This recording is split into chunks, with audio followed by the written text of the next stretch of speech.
Thank you for joining us for our policy workshop.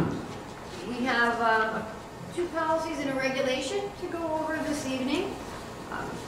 There's a new policy, a revision to a policy. Sorry, I'm trying to pull up my policy numbers right now as we're speaking. So one is new. That's the first one we'll go through. Educational opportunities for military children. One is a very light revision. And then the third one is not every regulation comes forward, but this one does require board adoption. It was an area where we had a need to have a regulation paired with the policy that was recently passed. And it is required. And it is a required, yes. All right, why don't we start off with discussion and first reading of policy 5118.2, educational opportunities for military children. Did anyone have any questions or suggestions for that? No? Okay. Easy peasy. Yeah, I think just a couple things to highlight is it builds in some extra attendance considerations for families who have active service military family members. And so it just puts into place an opportunity for additional time to be approved.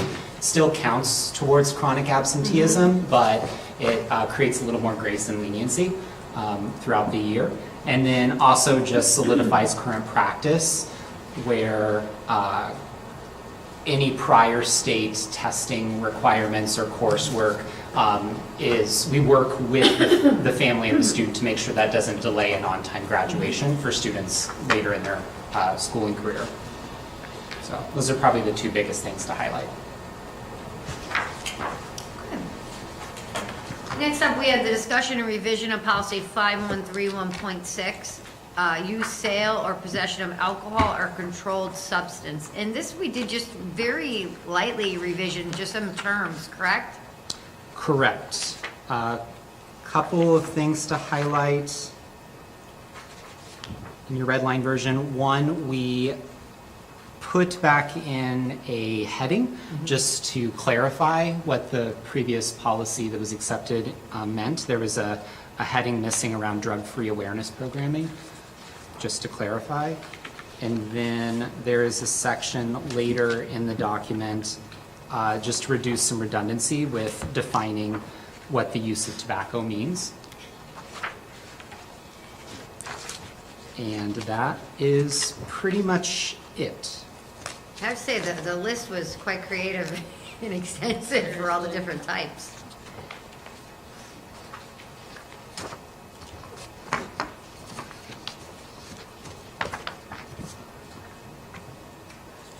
For instance, is this the one that talked about the roach clips? Right, there's just like so many different things Lots to of update. details. Yeah, it's funny. Would you like a moment to look over that or shift to the regulation? I have a question on that policy. Yes. This is, we're talking about the drugs, tobacco, right? Yeah, this is alcohol Alright, use, drugs, so tobacco. on the third page of the 6.4, the bottom, following guidelines for reporting alleged violations are to be followed. Okay, my question is, it says if an employee suspects student possession, use or abuse, distribution or sale of controlled substance, including cannabis, blah, blah, blah, blah, blah. That employee shall immediately refer the matter, wait a minute, what is it? The employee shall immediately refer the matter to the principal or his designing may then search a student's person.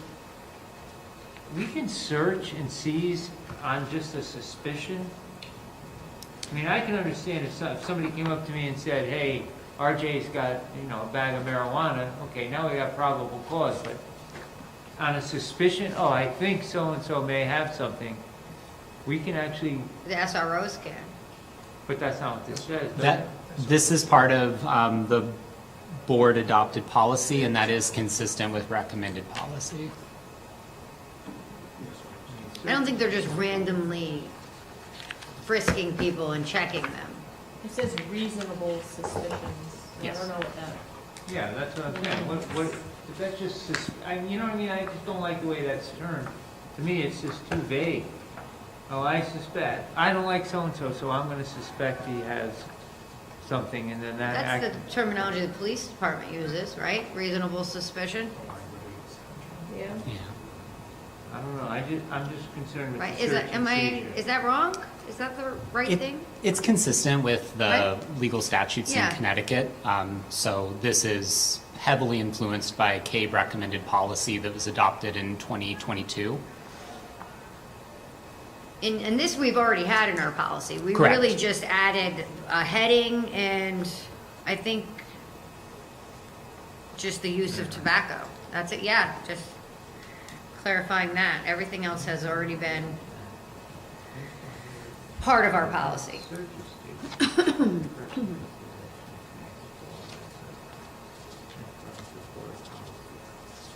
He or she has reasonable suspicion from the inception of the search. I don't know, I'm very nervous about that.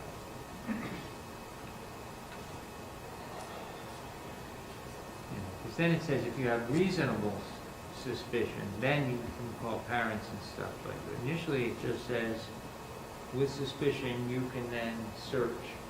I don't know.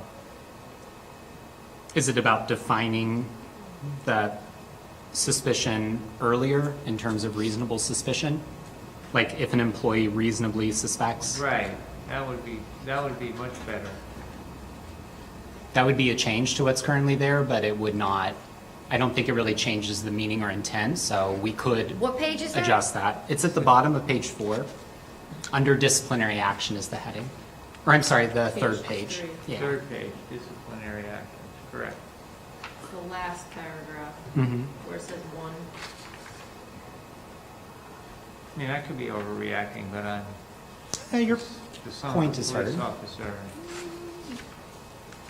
I had something else.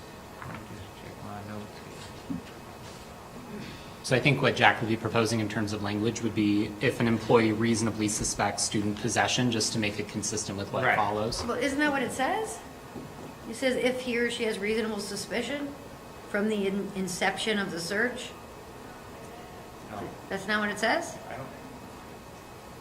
It says. If the teacher suspects it, then they refer them to the principal, and then the principal has to have reasonable suspicion to search.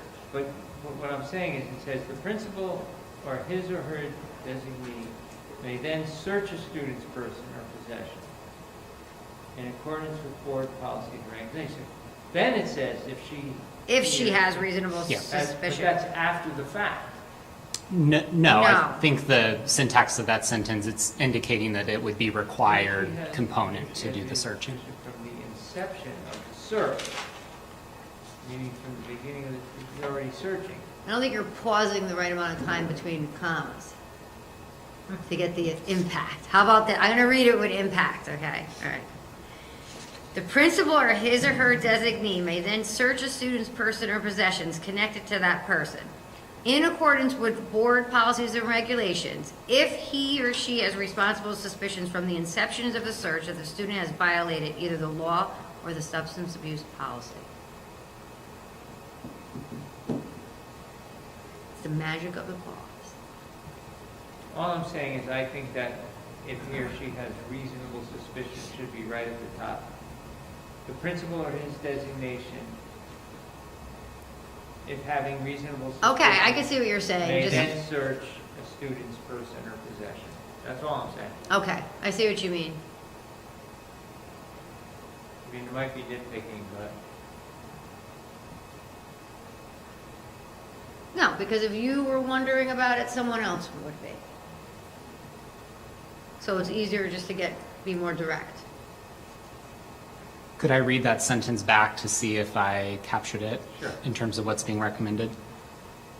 If the principal or his or her designee has reasonable suspicion from the inception of the search that the student has violated either the law or the substance abuse policy they may search a student's person or possessions connected to that person in accordance with board policy and regulations. Okay.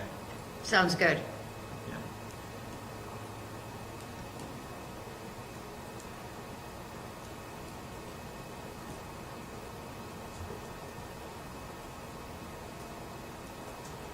Thank you. Thank you.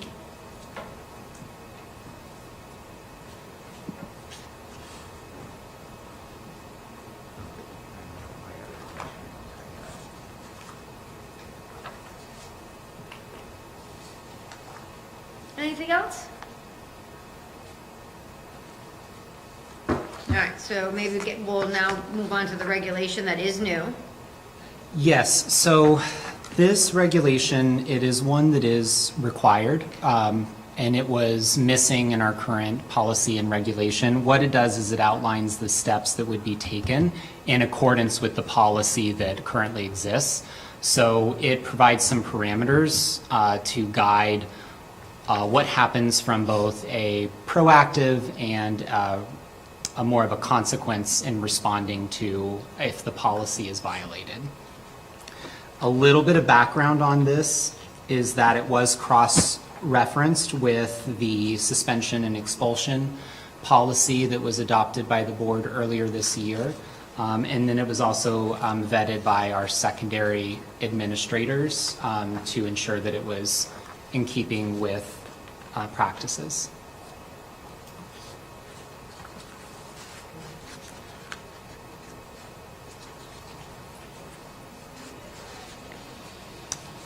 It was also reviewed with our athletic director, Anthony Verderam, as well.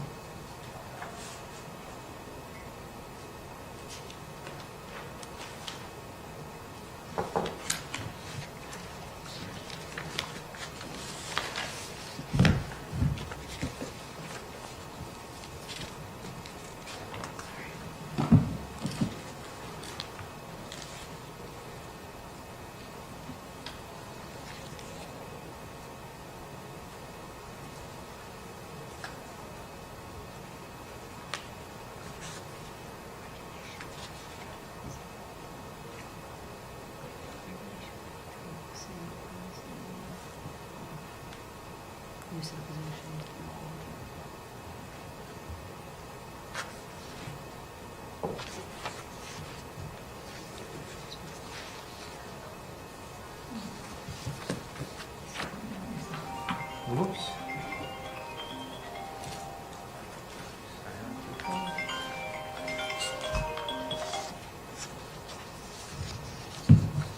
Okay, I'm at a board of ed meeting, like that. Oh, okay, I'll talk to you later. Yeah, Erica's gonna be, when is it, May, I don't know about what time Mary said, she's away, right? She's away. Okay. My house is on TV. They put speed bumps in Yeah.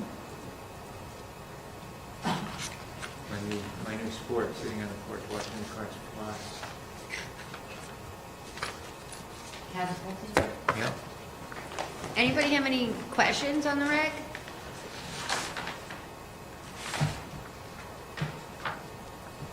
No, I know.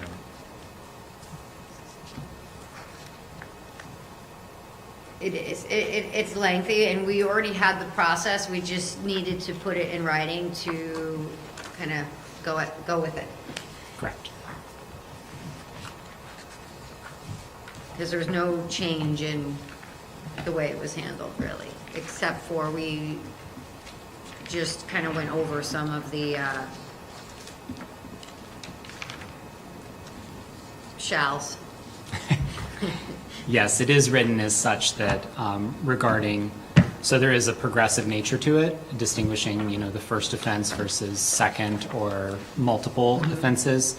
It also provides some lenience in regards to severity or impact on the safety and well-being of the learning environment on the whole. And the list is, they are options that can be explored. Yeah, that doesn't Not mean every- they're not all gonna everything be is done, applied right? Yeah, necessarily. it doesn't mean everything's on this list is being thrown at them. These are just, Here, well, possibilities. yeah.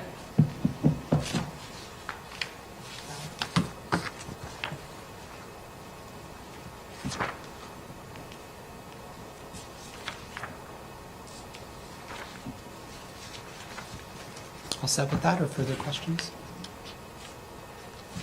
Okay.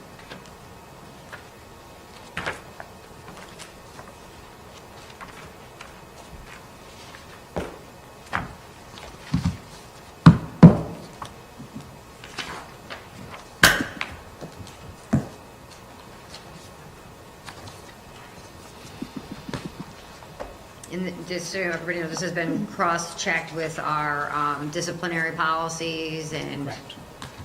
all the others. Does this include the vaping pens, like, or is it just tobacco products? No, there is It does include, paraphernalia, smoking paraphernalia.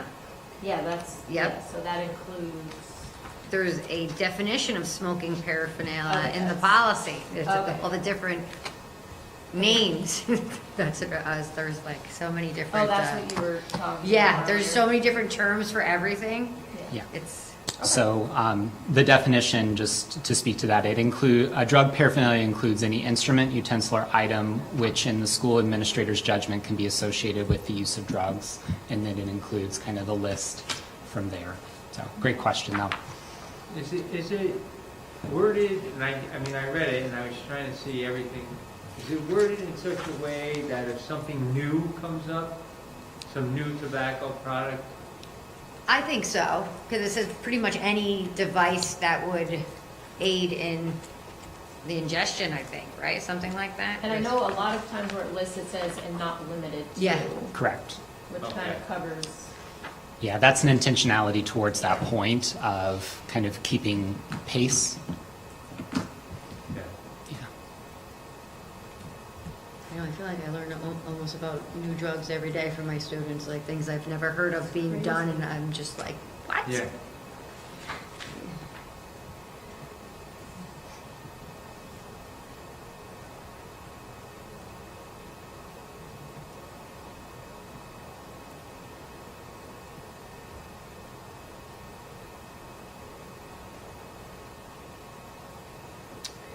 Okay.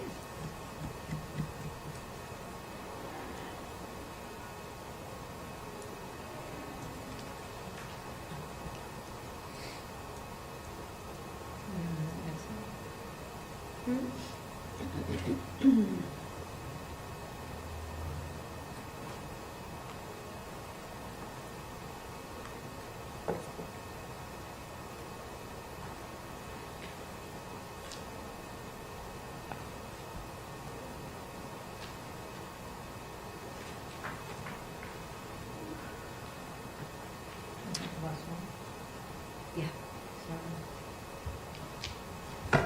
Do we want to get a jump on the finance workshop? I think so, why not? We okay to shift gears? Rather than breaking between finance, let's just roll on in. What if we have people coming just for sick numbers? I feel bad. I'll apologize later.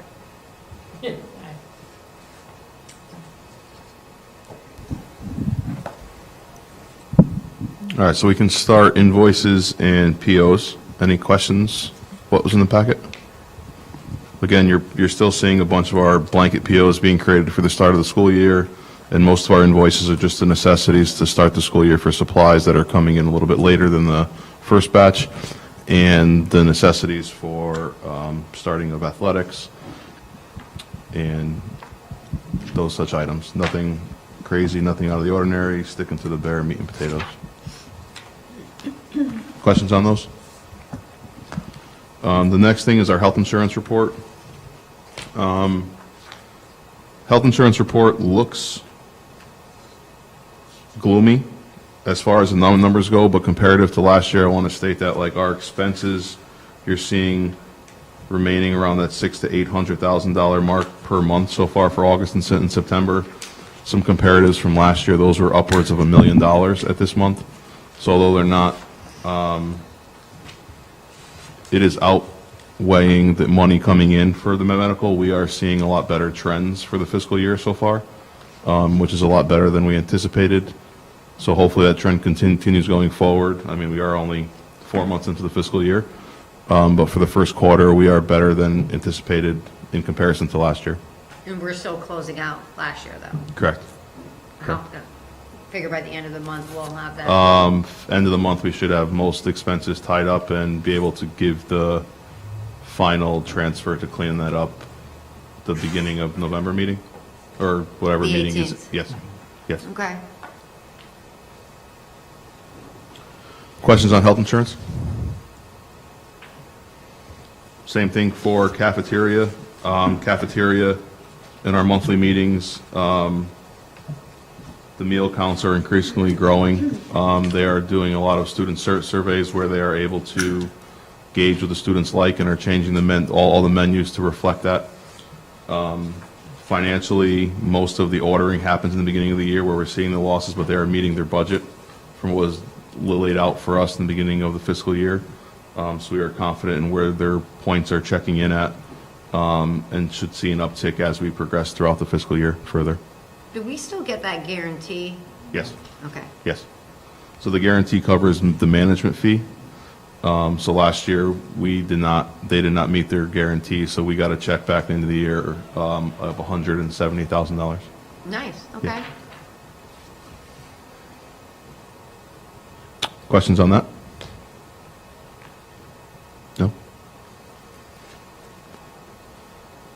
Moving to our larger item is the B&B bus contract and extension.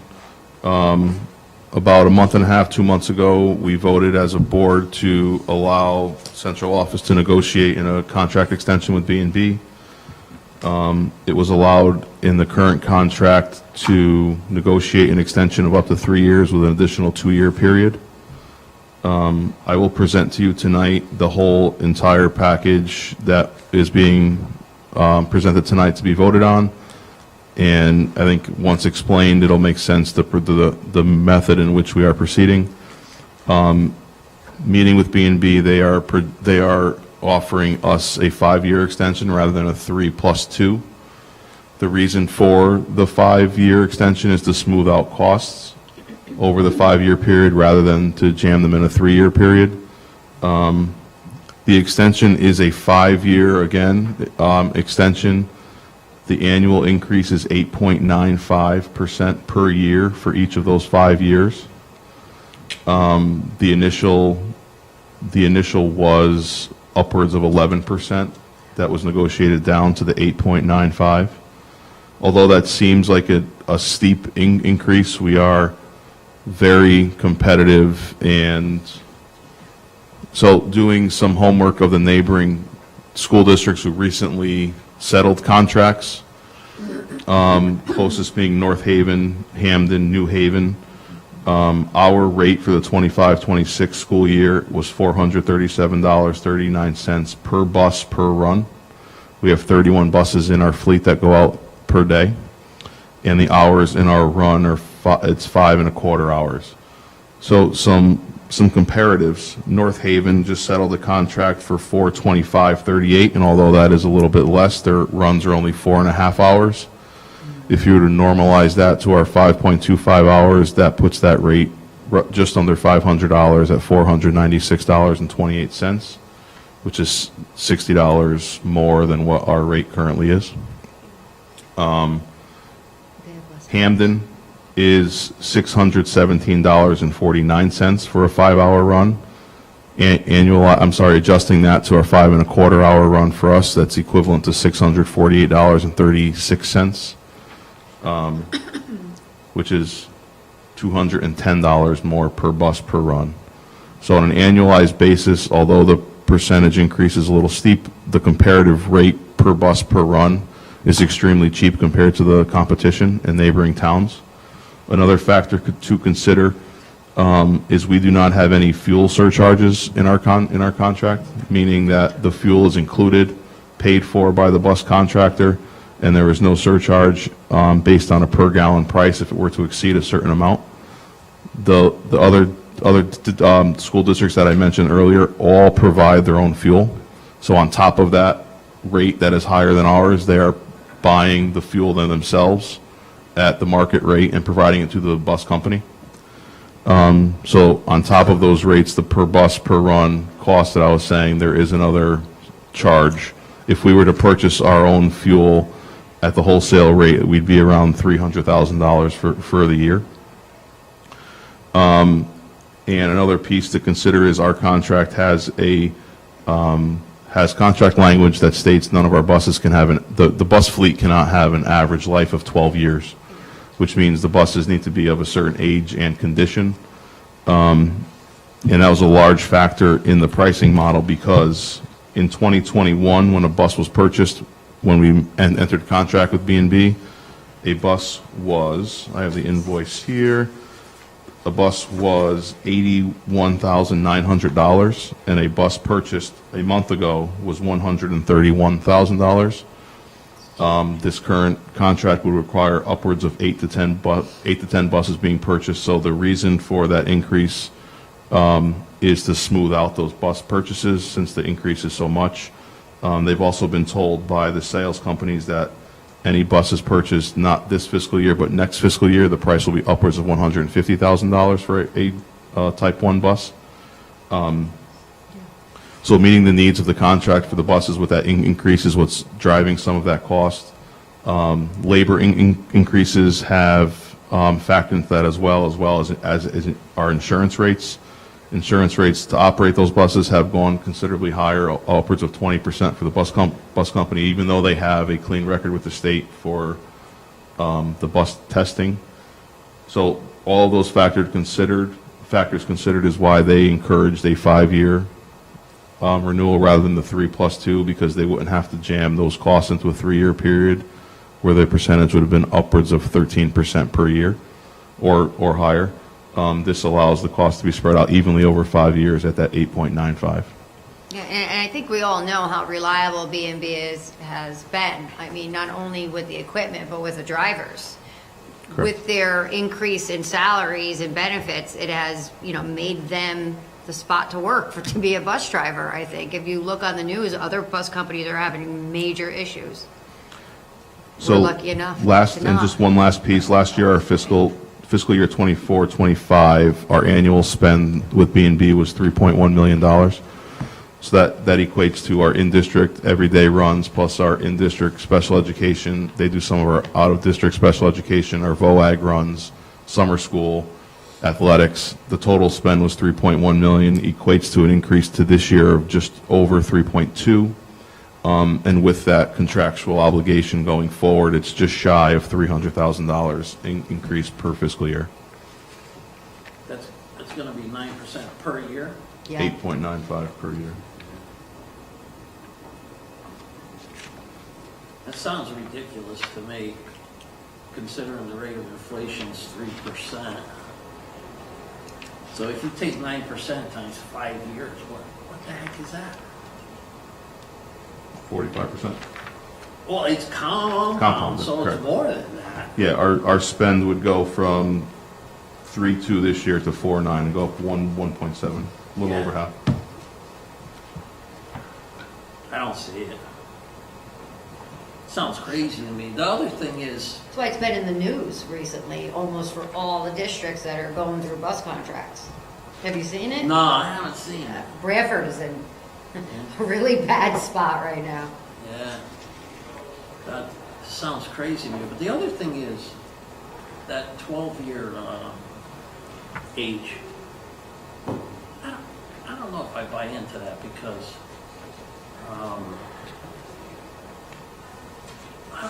I'm not sure we should make them buy new buses. I think the buses are going to change. Technology's going to change. Whether they start running on that gas or they start going electric. I don't see, in 5 years, I think it's going to be a different thing. Why do we have to, where did that come from, that they have to get a new bus every? It's in our contract that the average age of the fleet has to be We put no that more in than 12 specs. years. The board wanted that. Like that's in the current, I just don't remember that, but that doesn't mean it wasn't there. Yeah, the other thing is buses are low mileage, low use. They can last a long time. I think the piece they run into a little bit is the location of the bus yard and the effects of the marsh on the buses. So they Yeah. don't last as long, like the chassis is not lasting as long as they'd Yeah. like based on Salt the water. salt water. Very true. I mean, I didn't speak to that. So, and there is a clause, if the electric piece does come up, those buses now are upwards of 400 to 450,000 a bus for an Yeah. electric bus. So if that does become a mandate or anything becomes prevalent there, there's a clause in the contract that would force us to come back to the table to negotiate, because they would not be able to meet the price here for a new fleet of buses if we had to go that way. We would just need an extra 10 million. Maybe. Yeah, so I think the current pricing now is anywhere from 4 to 450 per bus without, and the charging station's around 35. So you figure about, they were quoting around 500 roughly for one bus. We have 31 in the fleet right now. And that's not bringing the power from the pole to the yard to activate those chargers. So it'd be a very costly event for many districts if that were to become an actual thing. So they would not be able to meet the terms of this contract at that point, and we would have to negotiate going forward. But that's a state level thing, I believe, because a lot of the bus companies are together in Hartford, because many of the bus companies don't own the property that they house the buses at. So adding the infrastructure to a leased property is dangerous, because if they weren't able to retain the lease, they have to replicate the charging power somewhere else on a rather quick turnaround time. So I think it's still up for negotiations as far as the implementation of that. But there is a clause that if it were to become a thing, we could come back to the table and figure that piece out.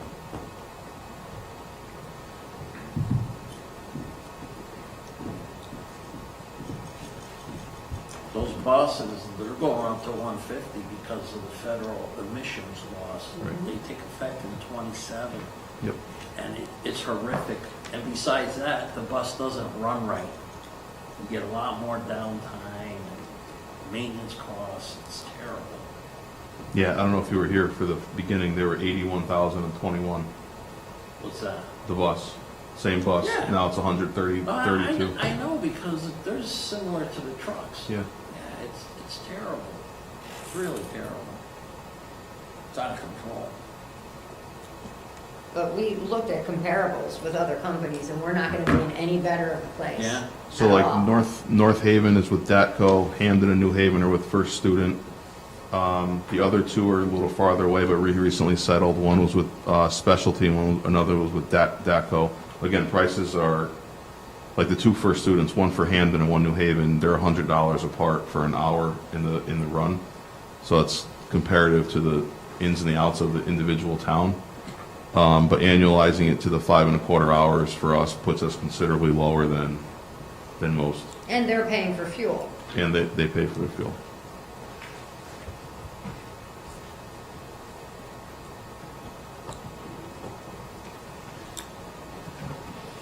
And those were the other companies that came to bid for us when we went out to bid, was DATCO, First Student. So when we chose B&B, we made a mindful decision of why we did that, made that choice, from a company perspective.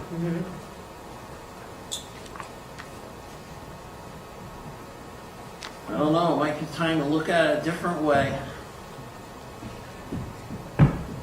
You want to do a route? Like we did the old, What's that? Start walking. how many Tommy's gonna do a route. There you go. I mean, well, that's the only other option. If we go out to bid too, we're not even gonna get this price. Even they're not gonna come back with this price. They're on the other end, as a parent, they're very easy, they call you back, they're very easy to talk to, they're accommodating. From our perspective as well, the number of calls that we get, I mean, for this school year, I think I've had one call, and it was Michelle.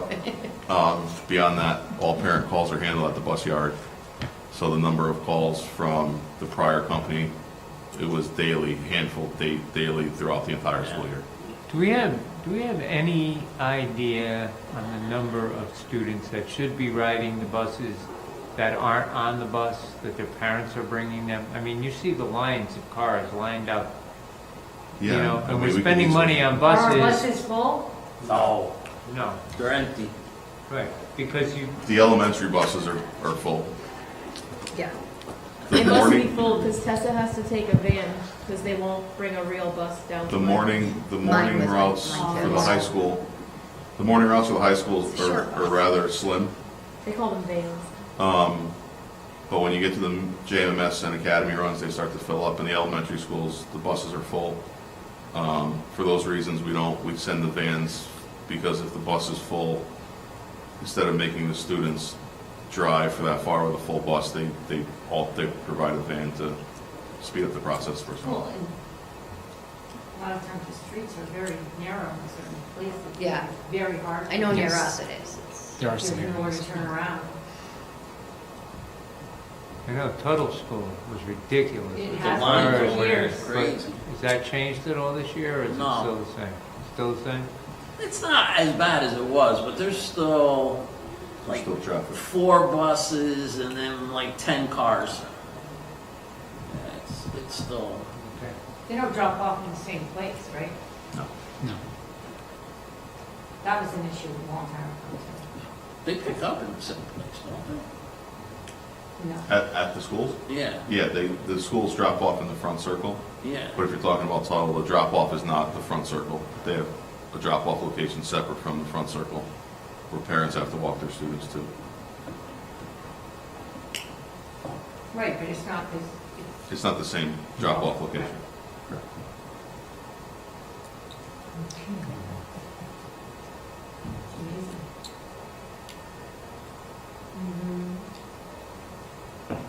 Right. I don't have any questions. 20-minute break? Yeah, why don't we pause now and we'll meet back, and we'll start at 7 sharp.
Good evening. I'd like to call to order this evening, so let's begin with the pledge. Pledge allegiance to the flag of the United States of America and to the republic for which it stands, one nation, under God, indivisible, with liberty and justice for all. Okay, roll call attendance.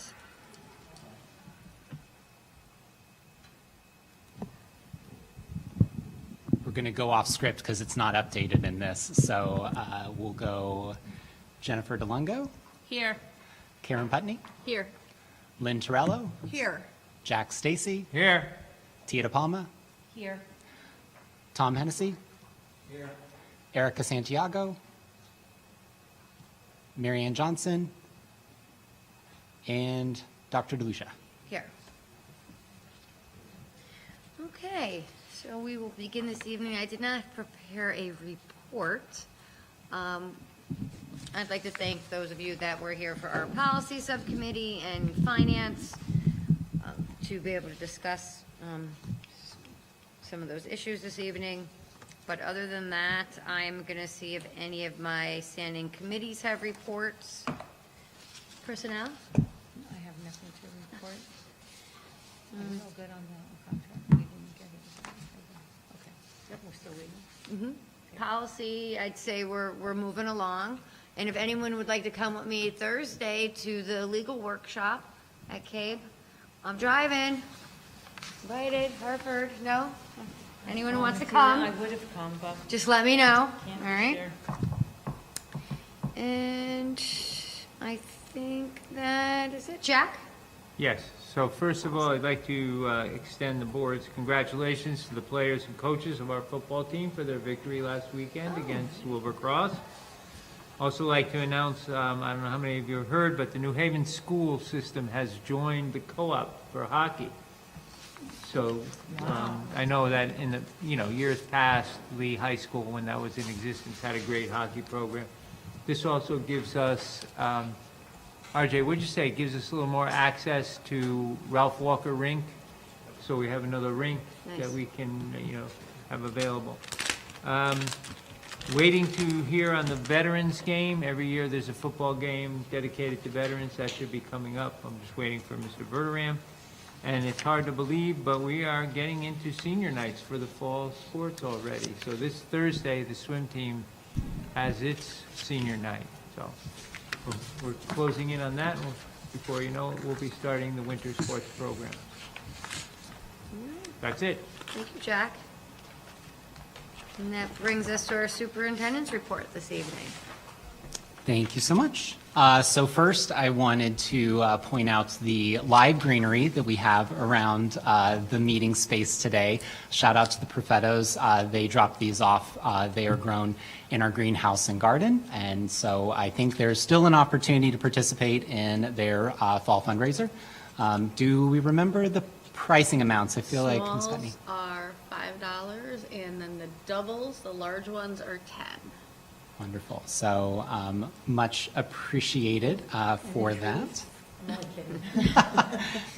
And the olive trees, see us next time for our next meeting. So tonight we are going to be highlighting a couple of donations. One is a larger donation that's under consideration, and so I'll be turning it over in just a moment to Principal Doyen to give a little bit of background and talk through that, and then that'll be on the new business tonight. But I wanted to highlight a smaller donation that is still very intentional and part of our programming.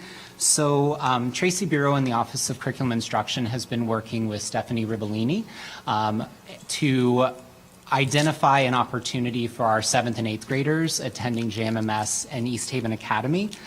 On November 12th, so November 13th is World Kindness Day. They have an invited speaker coming, Brian Williams, for a presentation, Think Kindness. Something that I think is extra special about the way that it's been designed is not only will all of our 7th and 8th graders be able to access that, but our Ed Rising students in middle school and high school will also be in attendance. Brian Williams will be working with our Educator Rising students after the presentation to design a elementary-based programming, and then they will be supporting the implementation of that in all of our elementary schools during Random Acts of Kindness Week in February. So some very intentional design that's providing new opportunities for our students while also centering on a really positive message for our middle schoolers. So very appreciative of that. And I wanted to highlight the contributions from some of our donors. Just a moment. So to make this possible, we wanted to highlight a $2,000 donation from East Haven Youth Services and their bureau coordinator. We also received a $1,000 donation from Savas, one of our curriculum partners. The East Haven Police Department Police Athletic League donated $500.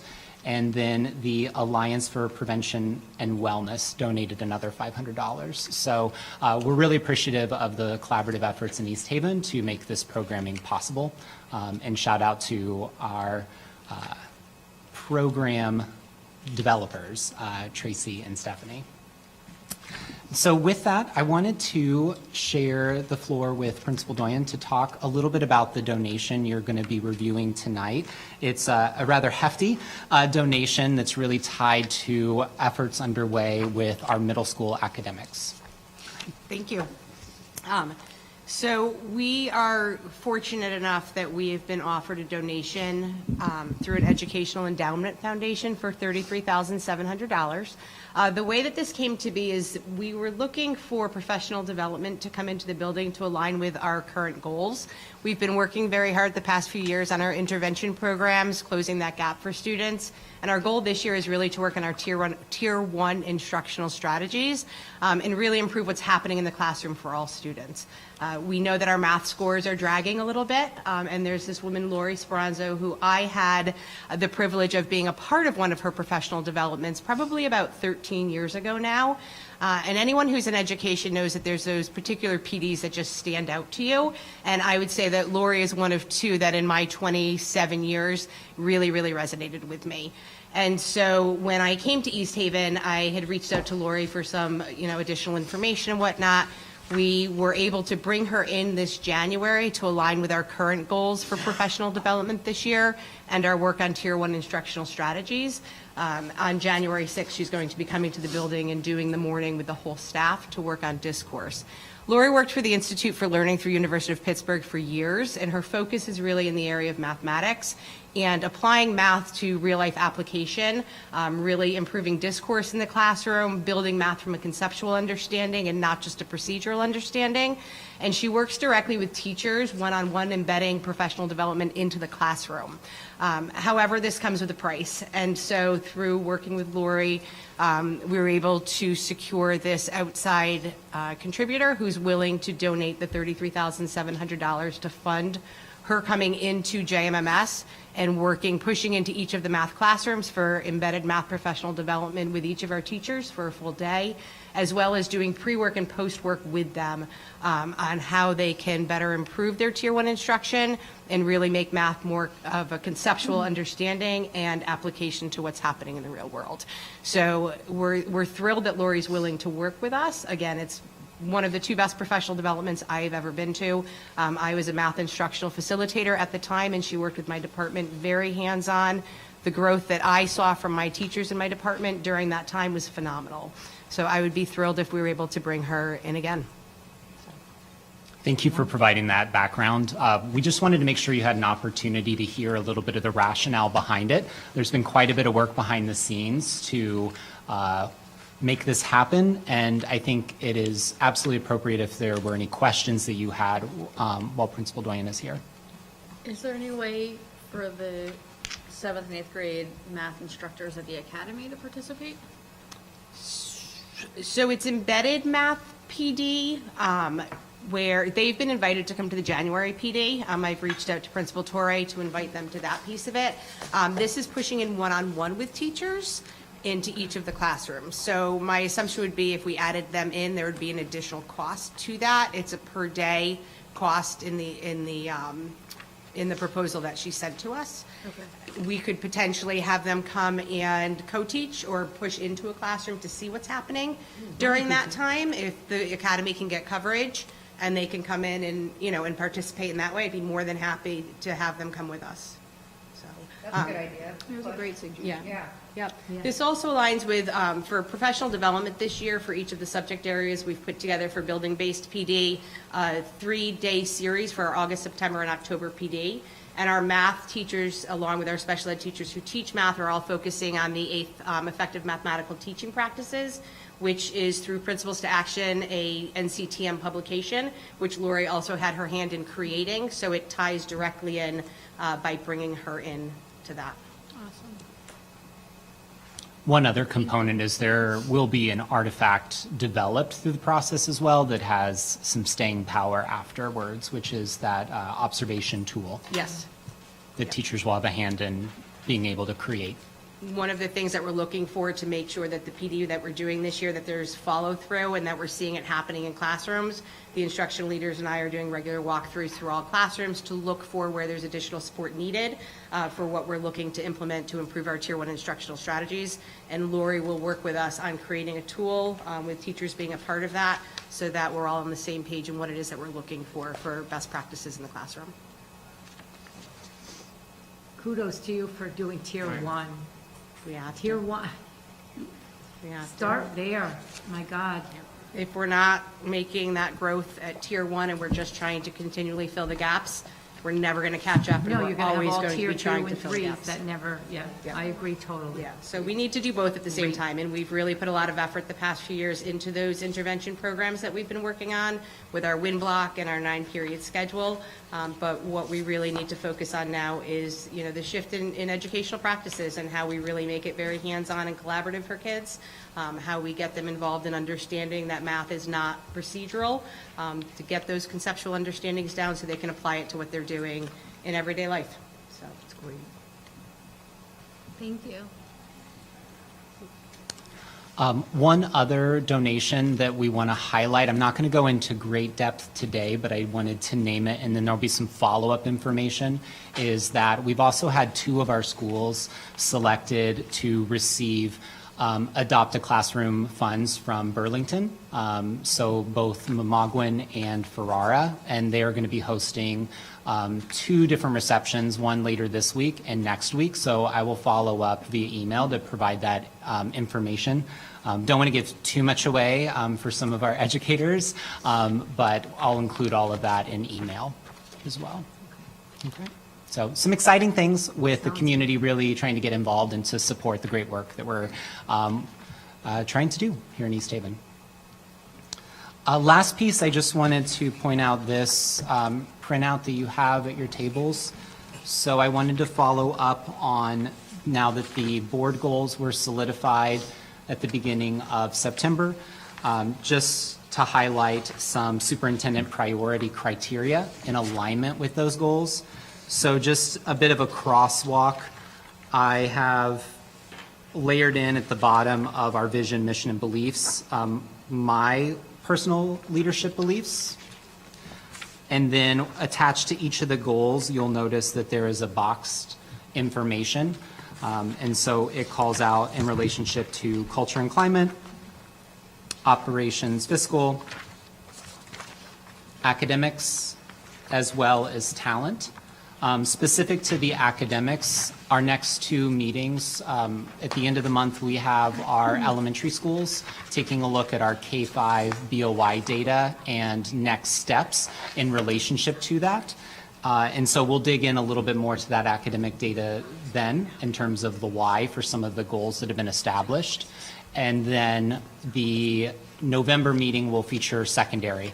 A little bit later, but again, being able to come before you, talk about BOY data and how that has shaped action plans at the school level. And the intention around this academic achievement data for students is to be able to check in at the mid-year as well to see how we're progressing, how we're making adjustments in relationship to it. So just wanted to make sure you all had that. Thank you for including this. I really appreciate these, the priority criteria. I think that's a great addition. Thank you very much. Of course, thank you.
Right?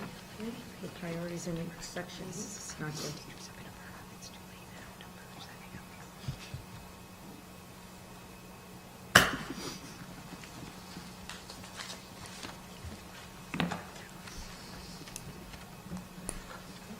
And that's all I have, if we're ready to ship. Unless there So while Lisa gets set up, we have on the agenda later tonight reviewing an amendment to our evaluator support plan. And so that has been approved at the state level, but we wanted to talk you through what those changes are because there is a requirement that that is also reviewed at the board level as well. There we go. So turn it over to you, Lisa. Thank you. We had very minor changes to our evaluation, our professional growth and support plan this year, but we do need to resubmit it every year. And then the state does require us to present it to the board and get approval before it's fully accepted. So this is just a quick overview of some highlights about the changes for this year.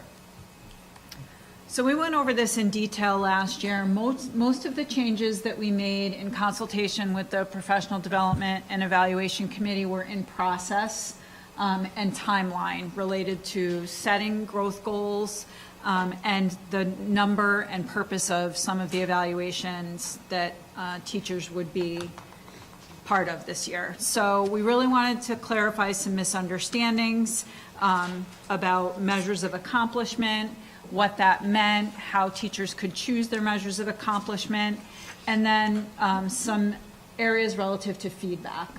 So again, this was our theory of action for PDEC, really grounded in the idea of making sure that teachers had timely feedback, that it was ongoing, that there's a collaboration between educators and the administrators that are evaluating them.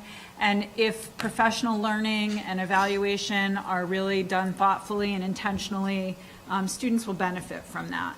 So we stay focused in the idea of a growth mindset when it comes to goal setting and evaluation. The support plan is really focused on frequent classroom visits to build relationships, ongoing supportive feedback, opportunities for reflection throughout the year. And this year we made a slight shift. We've worked very much on the idea of theory of action, and we adjusted the teacher goal forms to also have their goals formulated as a theory of action. So if I do something in my own practice, this will have a specific impact on students, and that thinking about it that way would connect those two things.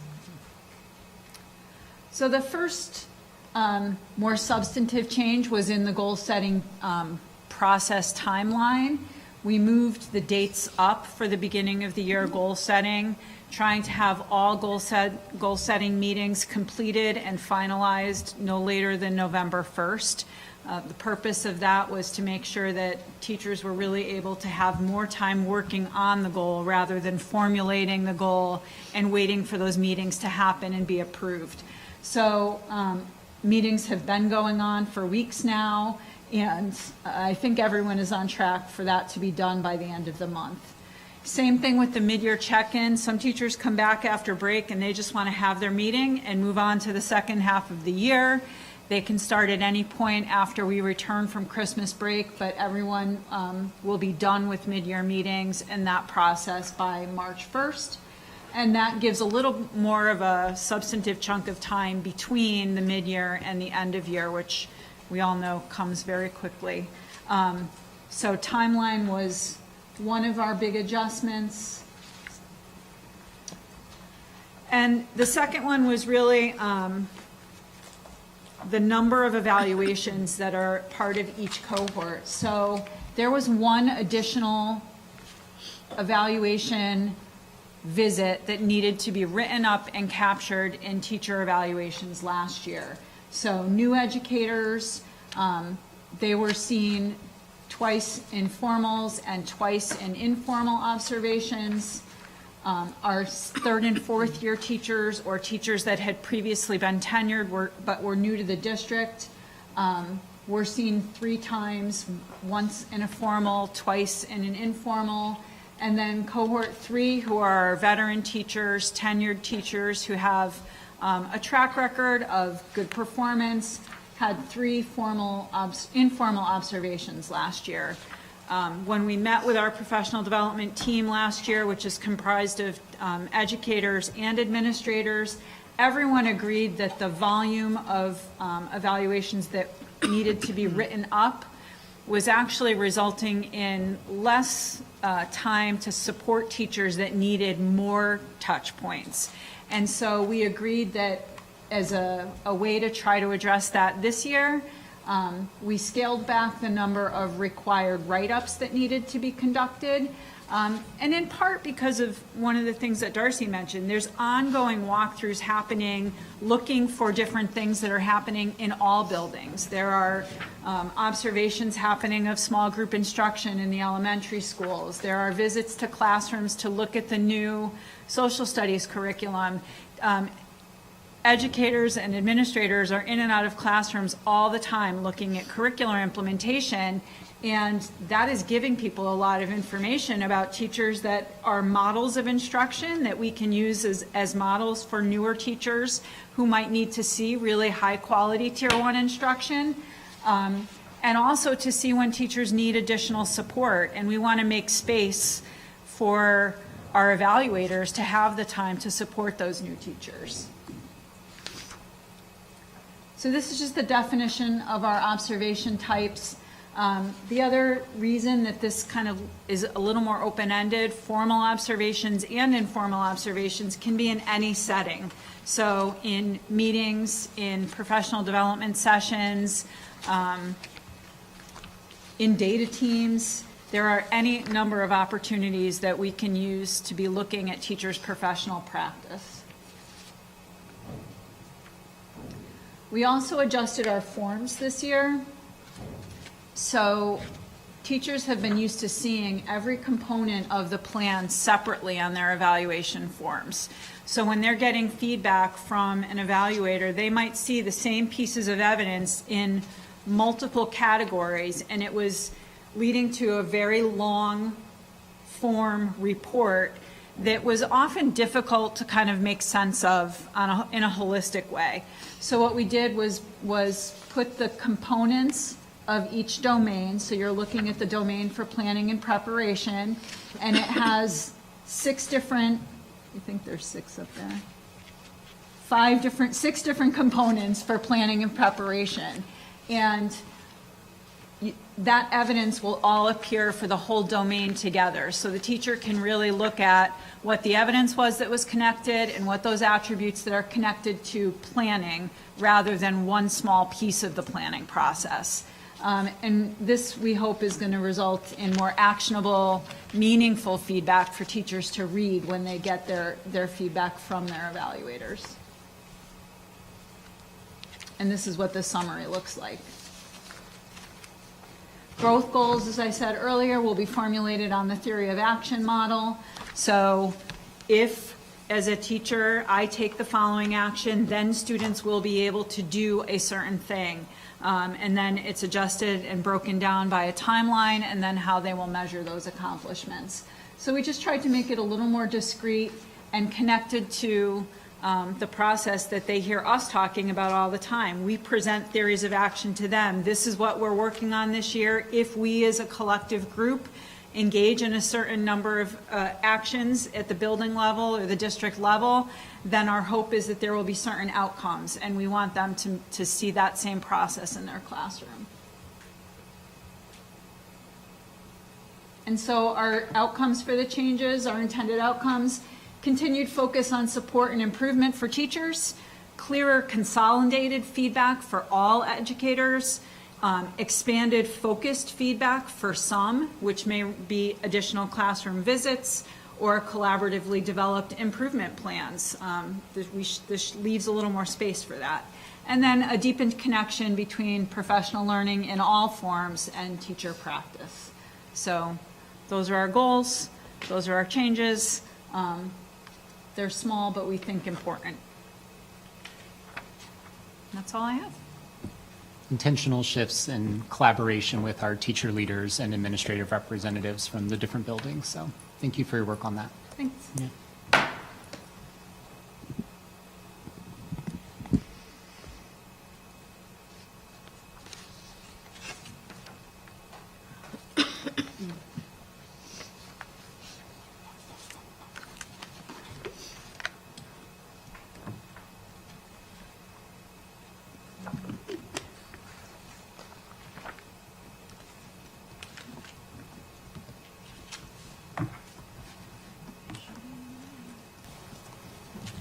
I was looking through all the appendices, and all the forms. I think that they look good. They're nice and streamlined, look very simple.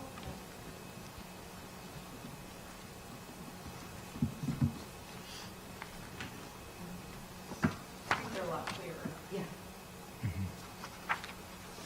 there's one for everyone. Yes, there is. For everything. Makes sense.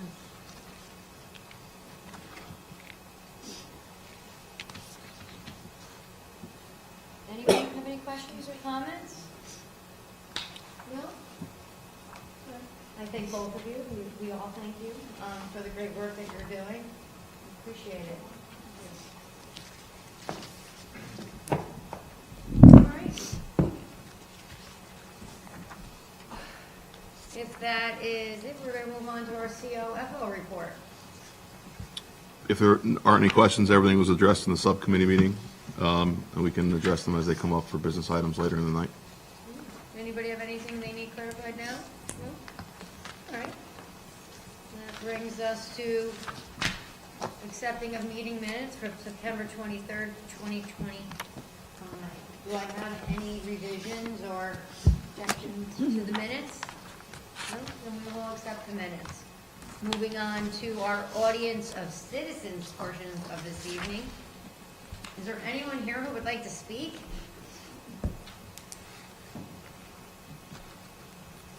No. I thought you were getting up, Tom. What's that? I thought you were getting up to speak. All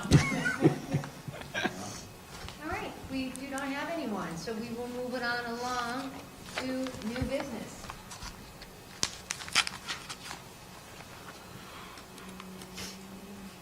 I'm looking at my items. First up, let's see. All right, one, discussion of possible action to approve the amended educator evaluation support plan while it's fresh in everyone's mind. It is our first item. Anyone have any clarifying questions, or do I have a motion? I'll make a motion to approve the amended educator evaluation and support plan. Second? Any questions, comments? Other than how much we appreciate all your hard work, I will ask for a vote. Ms. DePalma, Yes. Ms. DeLongo, Yes. Mr. Hennessy, Yes. Ms. Putney, Yes. Ms. Santiago, Yes. Mr. Stacy, Yes. Ms. Terrell? Yes. Dr. DeLucia? Yes. Accepted. 6.2, discussion and possible action to waive the second reading of policy 5118.2, educational opportunities for military children. We discussed this earlier this evening. We did not have this policy, so it would be new. Barring any clarifiers, do I have a motion? Make a motion to waive the second reading of policy number 5118.2. Second. No clarifying or questions? Roll call vote. Ms. DePalma? Yes. Ms. DeLongo? Yes. Mr. Hennessy? Yes. Ms. Putney? Yes. Ms. Santiago? Yes. Mr. Stacy? Yes. Ms. Terrell? Yes. Dr. DeLucia? Yes. Brings us to 6.3, discussion and possible action on the approval of the adoption of policy 5118.2, educational opportunities for military children. Again, if there's any clarifiers, otherwise I'll ask for a motion. I will make a motion to approve the adoption of policy number 5118.2, educational opportunities for military children. Second. Great. If no questions, we'll move on to a vote. I just have. Oh, you have a question? Well, yeah, it's not really, yeah. Do we get a number of students of families with the Coast Guard or no?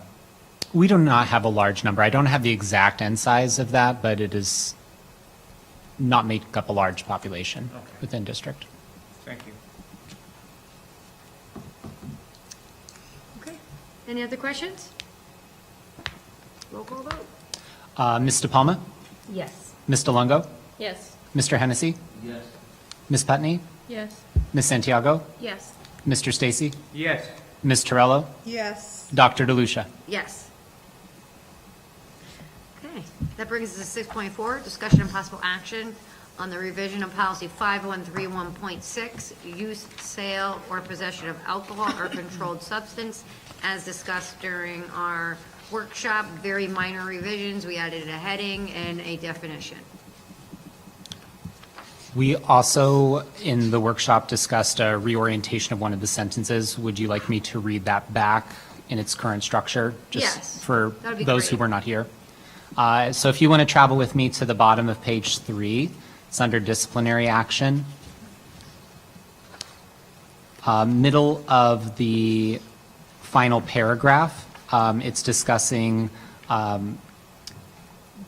the ability to conduct searches. And so the new structure of that sentence, rather than beginning the principal or his or her designee, would now begin, if the principal or his or her designee has reasonable suspicion from the inception of the search that the student has violated either the law or the substance abuse policy, then he or she may search a student's person or possession connected to that person in accordance with board policies and regulation.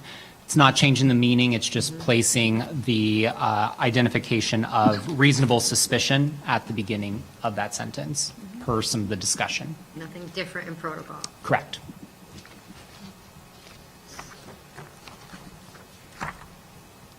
I'll make a motion You sure? to approve the adoption of regulation, Revision. Revision.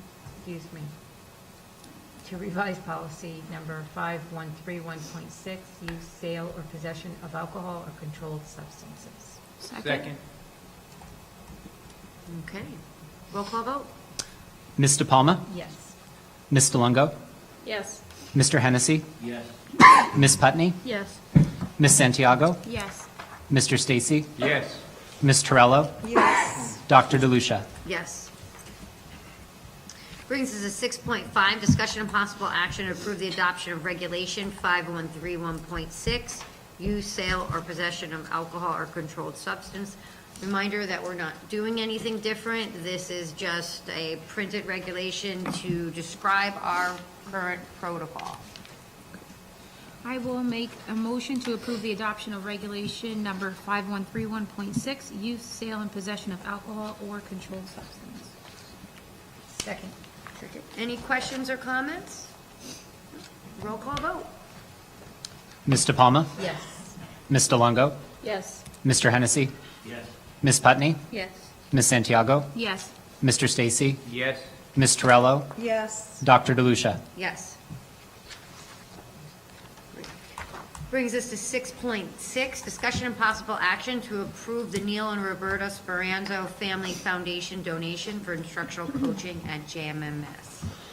As discussed earlier, we were fortunate to receive a generous donation to assist in our instructional coaching. I didn't know if you wanted to add anything more, or is there anything specific? Anybody had any clarifiers? Otherwise, I'll ask for a motion. Make a motion to approve the Neil and Roberta Speranzo Family Foundation donation for instructional coaching at JMMS. Second? Thank you. Any questions or comments? If not, I'm going to ask for a roll call vote. Okay. Ms. DePalma? Yes. Ms. DeLongo? Yes. Mr. Hennessy? Yes. Ms. Putney? Yes. Ms. Santiago? Yes. Mr. Stacy? Yes. Ms. Torello? Yes. Dr. DeLucia? Yes.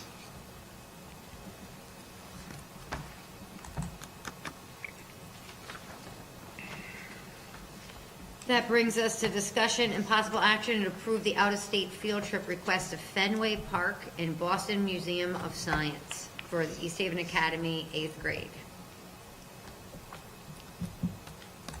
You're super early this year. I was just going to say, Yes. this is great. Yeah, the request. Heads up. I will make a motion to approve the out-of-state field trip request to Fenway Park and Boston Museum of Science for East Haven Academy Grade 8. I'll second. Any questions? Yes. I have a question. You can't chaperone. What? I'm just kidding. No, I don't want to, no, I got you, thank you. No, I thought I caught a glitch, but then I reread it, but anyway. So the cost of this, expense to the students is $120, and then on the next page, it gives a breakdown of a 4-part payment, which I realize now that includes Holiday Hill, so I'm assuming that the Holiday Hill is the $80. Is there some kind of way, if someone doesn't want to do Holiday Hill, but they want to do the field trip, or vice versa, is there some kind of a payment thing? I don't know, I can ask that, I can follow up with Christine. They usually, it's part of the 8th grade class fees, right? And it's broken up throughout the year on, you pay so much, so many months. That's how we had to do it last year for the academy, right? Am I right on that, right? We had to do $50 four times. That's what I this would, is, yeah. 50. maybe not classifying it as class fees necessarily, but it is, Like, yeah, not dues, but like 8th Yeah. grade But costs. you Yeah. could, if they didn't, if you wanted to opt into one versus both, Yeah. I Yeah. don't have a definitive answer. I don't see anything on this that would I preclude don't think that. you're forced to go. though. No, you're So not I think- forced. I think I mean, that, it may just be 2 payments of 50 and a payment of 20. Right. Yeah, I'm assuming they would just break it down Yeah. however it covers their associated Okay, costs. yeah, I got you. Great question, though. Are there many students who don't participate due to the cost, or is it generally like 100% go? Or, I mean, I know not it just seems like a lot of money for, working families. And is there some sort of PTO committee that maybe Or fundraising will help opportunity?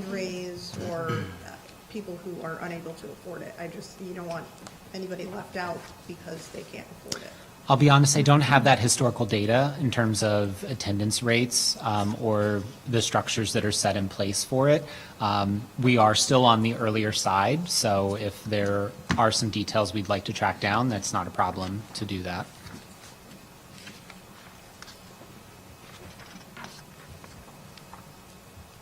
Any other questions? No? All right. Then let's put it to a vote, to approval of, Wait. Can we get those answers? Could we hold this till the next meeting, or no? the thing is, if What would they that- have to set dates, I can answer to that, because this is what I did too. They set dates, and if they could lose those dates, so at least they get the approval to go, because aren't we gonna still offer it? yeah. Okay. That's all I'm saying, And usually the school is pretty good about Yeah. reaching out to students that Okay. are in any type of struggle. Yes. I mean, it's not, I think most of us have had kids in district and realize that there's always options and they're pretty forthcoming with helping, so.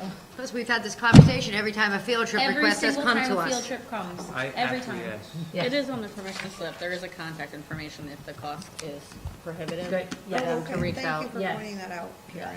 So that there is The next someone that page, can Jack. maybe help. Every year. Okay, all right. So, Roll call vote. did we make the motion? Yes. Yes. Oh, good. Now I don't remember. Well, you seconded it. Oh, good. We can still follow up with some of that Run me off. information, Yeah. though, in a later meeting. Ms. DePalma? Yes. Ms. DeLongo? Yes. Mr. Hennessy? Yes. Ms. Putney? Yes. Ms. Santiago? Yes. Mr. Stacy? Yes, Ms. Torello? Yes, Dr. DeLucia? Yes. All right, so 6.8 is discussion and possible action to approve the purchase of an advertisement in the 25-26 East Haven High School yearbook. However, I do notice in the packet, it's $400 for a full page. However, our policy is 200 max. So we would either have to waive the policy or leave it as a half page. Quarter page. Quarter page. Whoa. Wow, that's, and 400 is for a full? Yes, but we would have to Waive the revisit policy. this, add to the agenda to waive the policy, and then revote. I have a question about, I know this probably always comes up too. I know it's an advertisement, so to speak, but it is a contribution to the yearbook itself. Right? It doesn't matter what it's for, as long as it's something that we allow, it's $200 limit. I still say we just do the quarter page then and stick within the, I- and stop I making agree. an exception. I It's- agree. I mean, no one Yep. really is gonna Yeah, buy the they yearbook really because care our what we names have are to in say. Because there. our, no, I agree with that part. I don't care about that as I much might. as, You would, I mean, how are we all gonna It's fit our paying signatures money on the for back page for them? I don't know. yeah. yep, I agree. No, I understand where you're coming from. Okay, So I'll make a motion, right? yes. To approve a quarter To approve the page. purchase of an advertisement for a quarter page in the 25-26 East Haven High School yearbook. Second. All right, any questions or comments? Roll call vote. That's louder than I think. Ms. DePalma? Yes. Ms. DeLongo? Yes. Mr. Hennessy? Yes. Ms. Putney? Yes. Ms. Santiago? Yes. Mr. Stacy? yes. Ms. Torello? yes. Dr. DeLucia? Yes. All right, so that brings us to our final item of this evening, which is 6.9, discussion and possible action to approve the B&B bus contract and extension, as we discussed earlier in our workshop. Any clarifiers before a motion is put forward? If not, then I will ask for a motion. Okay. I make a motion to approve the B&B bus contract and extension. Second. Okay. Who got So that now one? opening up to all questions. Motion, second. Okay, thank you. Question. I didn't have a question. I just thought maybe if you repeated the, you know, what you said at the pre-meeting, just to clarify that this is a good contract compared Oh, to what. it's a great This will only contract. come back and be more. Yeah, for this contract, I think they gave us a really great price compared to what we have been seeing out in comps. And it's definitely lower than if we decide to go out to bid, we're not gonna see this price again. But that is the board's prerogative. I got a different spin on this, Michelle. I think this is egregious. A 9% per year for 5 years, is that 45%, RJ? No, I thought, yeah. $1.7 million. There's nothing in our life that goes up 9% a year. If plane fare went up 9% a year, there'd be a crisis. If gasoline went up 9% a year, it'd be a crisis. There's no way. So do you think we there's a shouldn't company sign that would up- be cheaper? We shouldn't sign up for $1.7 million in increases for 5 years. If you guys think we need this contract, it's a great deal, let's do a 1-year deal. We do need a contract. And I don't think they'll do it over for 1 year because it's including their having to buy all the new buses per our They don't have to requirements. buy buses. That's ridiculous. But No, that's, that's in their contract. Let's change the contract. We You would gotta have stop to, it. we would have to open everything back up. Who So that cares? is, You gotta stop it. You can't think about it. If inflation's 3% and we're signing teachers' contracts for 5% and bus contracts for 9%, where are we headed? I think we're gonna end up paying more if we go out, but if, I'm not saying to go out. I'm saying someone's gotta take a look at reducing the number of buses, get rid of the 12-year-old thing so we don't have to buy new buses. There's no way. Think about what you're saying, Michelle. Let's say. I'm a just saying, car- I look at what the prices are out there right now, realistically, not what the price that we want, that we wish we could have. I'm looking at the economy right now and what schools are paying for bus companies. I'm being a realist. But does it have to be? I mean, But you're signing on for 9% increases for 5 years? Yep. You're being a realist 5 years out? Why, you think the price is gonna go down? It could. Really? You think gas and bus price is gonna be less in We 5 could years? have less schools, less students, different kind of bus technology. Somebody could come in here and, I don't know, transport students. I don't know. Signing on for that is crazy. No way. No way. Well, until Mr. Spock gives us a new way to travel, we have to concentrate on current. So, Current is 1 year, this year. 5 years isn't current. You're trying to predict the future, and it's a When did we mistake. extend that 5 years? I mean, has it always been a 5 year? To get it Because down this to says the and to extension. get it down to the 8.95, they That's would what- have to okay. spread it out over 5. Otherwise, it is gonna be 12 for 3. Okay, that's. But, I mean, are we really understanding that right? It's 9% per year? Or it goes up 9% and it stays? No. 895 per year for 5 years. There's no way. Think about if the taxes on your house go up 9% a year for 5 years. What the heck would you do? Well, I guess if everybody's taxes went up that much, I would have to pay them. You can only pay, listen, you can only pay them if your pay is going up 9% a year for 5 years. No one in this room's getting a 9% raise for 5 years. Then we have to think about the option of not offering buses. Not offering buses, close a I mean, school, do less buses, hire Uber, I don't know. We can't Maybe sign that up could for be that in the kind of future money. plan still. Because if they would, if they're gonna come back and say in 3 years, it'll be, So when does this contract have to be, when does this have to be in stone? There's no way to go back and try to renegotiate some part of it, because I think you saying. It was tried. I think you saying, oh, we won't offer buses is literally just something ridiculous and that It is. was. Yeah, but even saying that out loud causes chaos with parents.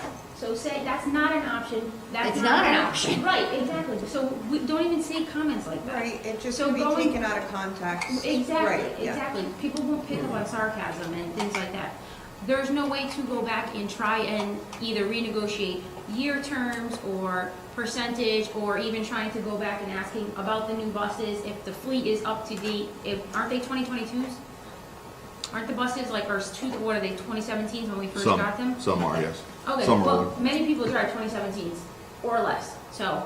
We gotta change our contract that's- then. Right, so then maybe that's Change bargaining it. chip. That's a huge cost to them. Buses are low miles I don't know, I and don't used think it's infrequently. They're nice. You look at their buses, they're in nice condition. They are. They're in great condition. They are. So I mean, I There's don't no think it's. reason to buy new ones. Can I ask a question? So, this is an extension of our contract, Yep. not. No, it'd be a new not- contract. it's a Right. new contract and extension, it says. Yeah, it's a two-part. It's a two-part. Okay, so did we negotiate with them already, or is this what they sent to us, like what? No, there was negotiations, so the board approved entering negotiations with them probably 2 months ago. So we've been having negotiations of meetings to get to this point. That was presented, to the package that was presented tonight. We could always go back. I tend to agree with some of, what Tom's saying, like, is there a way to maybe reduce some buses? Is there a way to, I mean, if we are considering reconfiguring things, like, we should take that into account. Well, we can reduce the bus for any time, right? If we don't need a certain amount of buses, do we have to keep them? I think you need to reduce by at least 2 to reduce buses, yeah. So I think it's worth just going back and maybe seeing if there's some type of, Well, it has been negotiated with them for a few months. Right, So we right. would have to decide whether we want to revise the contract for the year of the buses, our requirement. That I think is our only play. If they're even going to be amendable to it, because don't they have a specific requirement of how often they do it anyways? Like, is there a statute that says? There or- is, but I don't think it's every 12, right? No, the contract is every 12. Contract is every 12. So we put that in there, correct? Yep. Because the board said they didn't want old buses. bus I used to take was really old. Got me to school though. Well, if they're in good condition, I mean, The I, problem is at the, I don't know. I'm thinking where they're saying the wear and tear on buses and where their bus depot is, where they keep the buses, it's in Marsh. Right. So I know that's an issue too, but I hear 5 years is a long time for a bus contract, I know it is. And in some respects, there's a piece of me that thinks that, I don't know, it's just 5 years. We're guaranteeing them 5 years. What, most of our contracts are less than 5 years. with We just the finished the negotiated- 5-year with them. Correct, what? We just finished we're in the 5th year of the first contract with them now. In that contract, what were the yearly increases? 375. Yeah. And how did they get to 9? Do they think it's the cost of the bus? Cost of bus, cost of labor, insurance. Yeah. Insurance, I those believe, are and main. cost of bus. Yeah, they went up. I don't Strong think anyone true. here could dispute that. Yeah. That's true. And all So of our. labor was I an mean, what are our issue. insurance, it's 33%? And I know the cost of bus, I have their invoices here from 21 was 81,000 compared to 132. They just bought one a month ago. I wouldn't be buying any new buses if I was them. There's no way. Now, you guys know, how many buses do we have? 31 rooms. I have 40 trucks. They're parked in the same marshlands as those buses. I'll bring a truck up here tonight. It's 20 years old. You won't be able to tell me if it's a year old or 20 years old because it's beautiful. And, you know, there's no way, but they're right. I paid for my first truck $75,000 and the last one I just got was $193. They're right, but we don't need new buses. No way. I would like to see that out of the, you know. We could redo the contract. All right, but yeah, but I I'm think good once with that. negotiating it, he obviously didn't know that he could. that Work was with that. something That was to an option, negotiate, yeah. right. Okay. So maybe we go back to them and renegotiate that and see if we can come up with a more affordable option. Sure. And Let me- maybe, Let me ask you something else. Are we still doing that thing where we're purchasing their fuel and they're reimbursing us? No. Okay, you might want to look at that. Because they can't buy fuel the way you can buy it because of their tax status. You We know could. what I'm saying? Yep. You could save huge amount of money on that. Huge. if we purchase the gas for them, And then they pay us for the fuel. But then we got to store it. No, we don't have Right? to do anything. It's just, it's the way we always did it here because our tax status is different than theirs. We always did it. Would we have to purchase it in advance? No, Just tell me this. you don't have to do anything. You let them buy it in our name. And, you know, we pay that bill and they pay us. Because our tax status is different. At least it used to be. I don't know unless the laws I changed. can look into that too. I don't I think so. think you have to, but wasn't that one of the conditions too, that you will, something that you Well, they told gave us the option of paying for our own fuel. And I don't think the cost was, if we were going to end up paying a lot more money. I don't know what the per price was if we purchased gas. That was never discussed because it was never an option in terms of contract. But you guys said that other. Well, we looked at the other companies, what our cost would be with Other gas. companies or the other towns that purchased their own, didn't purchase, did they or didn't they? You used that. They purchased their own on top of the rate. So the rates that I was able to obtain are per contract. The contract doesn't provide what they pay in addition, like what their invoicing is. So the per run, per day price that I offered as support was not inclusive of purchasing the fuel. So maybe we have two bargaining chips. So the big increase, like close to 9% per year, is mostly due to Buses. having to purchase new buses. Is that what I'm understanding? And that's Buses, why? insurance, and I think it would Exactly. still be over Mostly 5, insurance. but It's still gonna be a lot. Yeah. Yeah. Labor, Yeah. insurance went up huge. labor, insurance, and buses. The buses, I think the incentive of spreading it out over 5 years rather than 3 was the busing piece, because it's easier to spread out the larger amount over 5 rather than 3. But insurance and the labor increases to their union was a large increase and that will not change. But those other factors, we can go back and We consider. should probably be prepared for them coming back and wanting to discuss liability if we don't have a date on the contract that buses are being Yeah. replaced. Who's going to be responsible for all that upkeep, maintenance, breakdowns? I have a feeling they're probably going to want that's why we were steered in that direction, so we something didn't have to. in writing regarding that, so we should probably be prepared for that. They seem to take very good care of their fleet.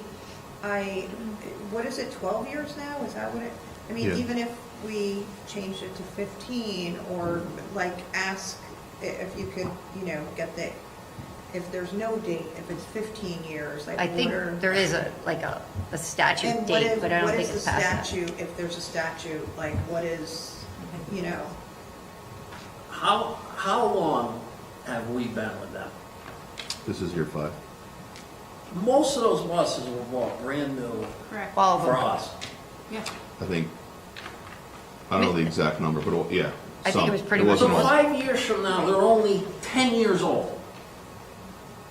Am I crazy? I think there's a handful that were There's, older. there's a handful, I Yeah. see them on the road, there's a handful, but the majority of those buses were bought brand new Correct. specifically for us 5 years ago. Correct. I don't know, I watched Lisa's presentation, 5 plus 5 is 10.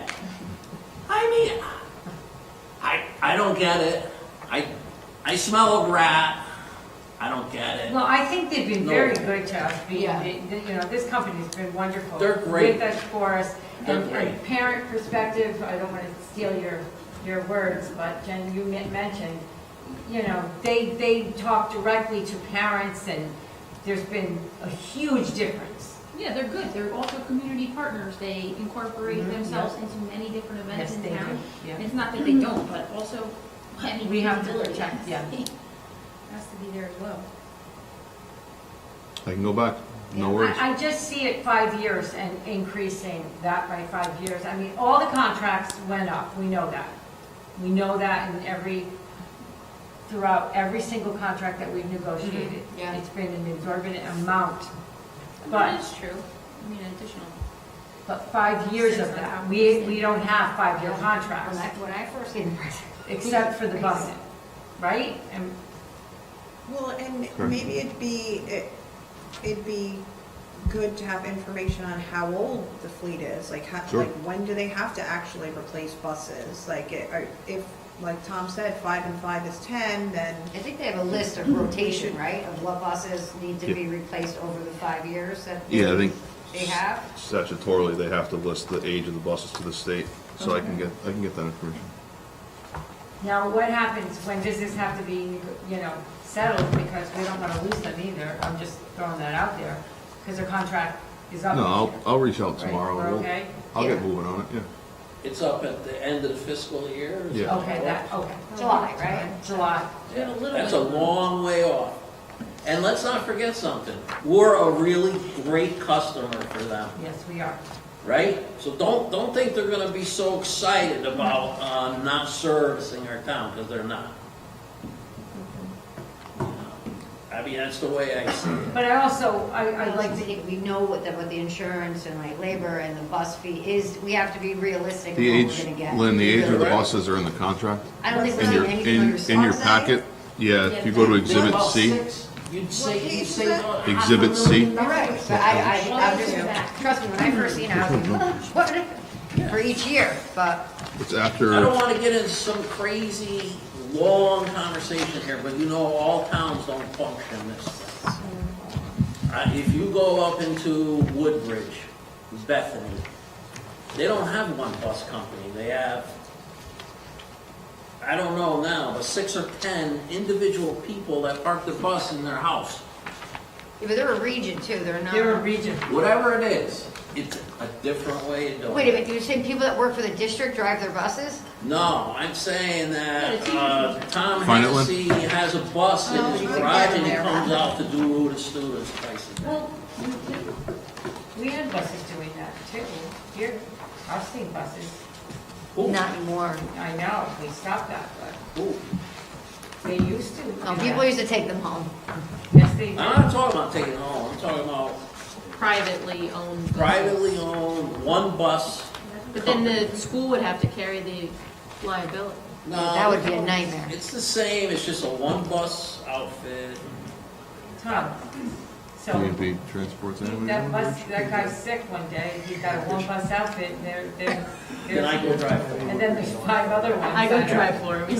Yeah. All right, so what are we doing? I think we have. We're to- gonna wait, we're not gonna take any action, All we're right, not so gonna she show up. she made the motion, Joe, that Thank you, Tom. We didn't make the We're just motion. not gonna do anything. Yes, she did. Yes, there was a motion. We did motion and second. Yeah, but we don't, it doesn't mean we have to act. Okay, They can't force us, so no action taken. okay. Yeah, these All right. buses are all pretty new. I mean, there's 2 of them, I think, in here. Yeah, From 2014. 2014, yeah. Yeah. I'd like to discuss something on a future agenda. You wanna put something on the next Because I'd like agenda? to know the correct date. of It's next the meeting. 28th. No, I have something else. I What? wanna- All right, so recently, representatives from the American Legion, Vietnam Veterans of America, the East Haven Veterans Council, and the Ladies Auxiliary of the American Legion met with Jared Fernandez and his woodworking students.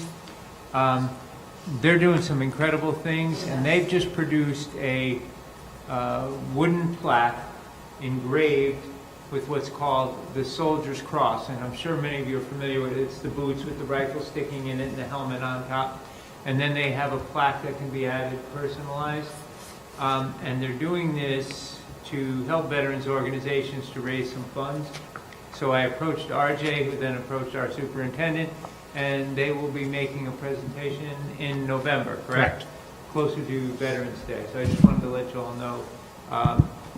I think this is phenomenal to get the word out as to what these kids are doing. It's just amazing. They designed this whole thing, they made the presentation, the students, all on their own. So there were 3 or 4 really incredible students that were doing all this. So I just wanted to let you all know. So in November meeting, they'll be here to make a Maybe, small I wish presentation. they could come the October 28th, because Veterans Day will be probably, if it's the 28th, we might miss No, what's our meeting in this one? 18th. It'll be after, but they've been invited to come to the Veterans Day ceremony on the green and to bring their flyers, you know. Nice. to- They wanted to have time to talk about the entire design process that they engaged in, from like that educational perspective to think about how they engaged community partners and did prototyping to lead to then a finished product. So Thank you. I remember some of their work was at thanks for highlighting that. projects, remember when they had it? And thank you to Yeah, RJ flags and and to flags. Adam. Thank you very much for Great your job. support. Those are available for purchase Yeah. already, or they will be? No, available? no, there's a form you can go on, and there's forms to download and you can customize them. And, yeah. Perfect. All right, thank you. All right, I will see everybody at our next meeting on October 28th. Thanks, Jack, that was great.